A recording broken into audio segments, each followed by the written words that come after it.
Now, let's take a look at him. Well, Ethan Winters. You escaped my little brother's idiot games, did you? Hey guys, Mvndrew here. Now that it's that time of the year, I wanted to recommend a few games to make your spooky season even better. Anyone who's watched this knows that I absolutely love horror games and movies, and with this list, I wanted to bring some attention to some games that I don't think make it to the top of other people's lists as they should. With that being said, let's go ahead and get started. First up is 2014's Alien Isolation by Creative Assembly. Despite what some reviewers said at the time, most notably IGN's still controversial 5.9 out of 10, Alien Isolation is absolutely amazing. My only real complaint, funnily enough in a time where shortly after games were criticized with being far too short, is that it's slightly too long. That's really the worst thing I could say about this game. The lighting and ambience in this game are amazing, coupled with an at the time inventive AI that has the alien skulking around and actually hunting you.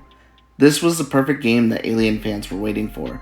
It truly felt like a proper sequel to Ridley Scott's original Alien, as this game has you avoiding conflict if you can, versus just going in guns blazing like most Alien sequels.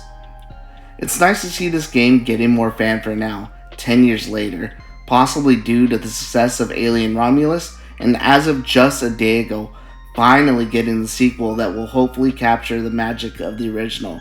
Here's hoping. Second up is 2017's The Evil Within 2 by Tango Gameworks. This is a different kind of horror.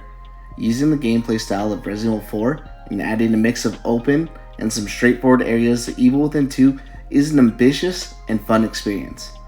Honestly, you don't really need to play the first one, as Sebastian's struggles and past are explained in the intro, catching you up to speed, although you should, as it's directed by the father of horror, Shinji Mikami himself.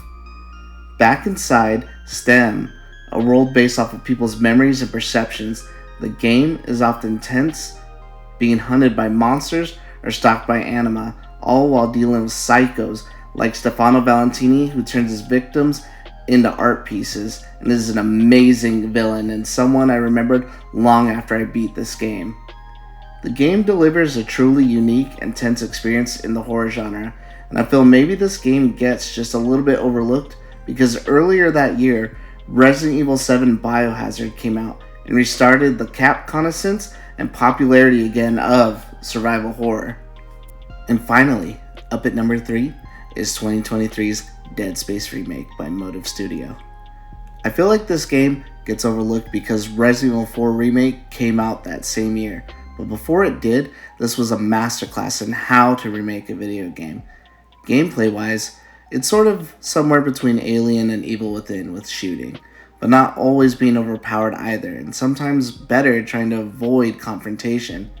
The Necromorphs are even more terrifying in this modern version, with amazing graphics, lighting, and sound design truly bringing sci-fi horror to a whole new level. Even if you played the original, this version still has plenty of surprises and great additions to improve on Visceral's 2008 Nightmare in almost every way. With how good this came out, it's surprising that a sequel has yet to be announced following Capcom's path of remaking and revisioning their RE franchise.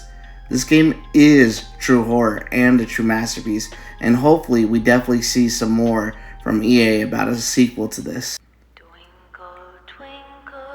With all that said, there's 3 amazing games to make your October that much better, and please feel free to leave some titles in the comments that maybe I should try for my own Halloween month. I'm Mvndrew from LastCall Gaming, and I'll see you guys out there.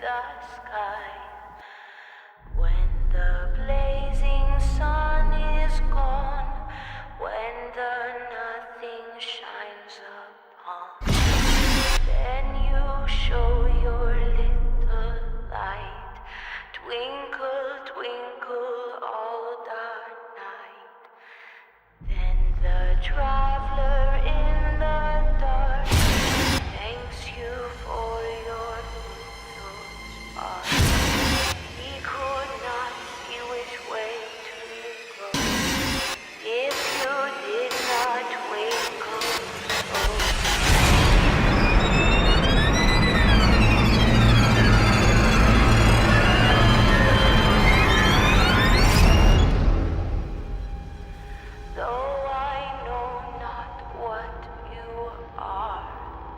Twinkle, twinkle,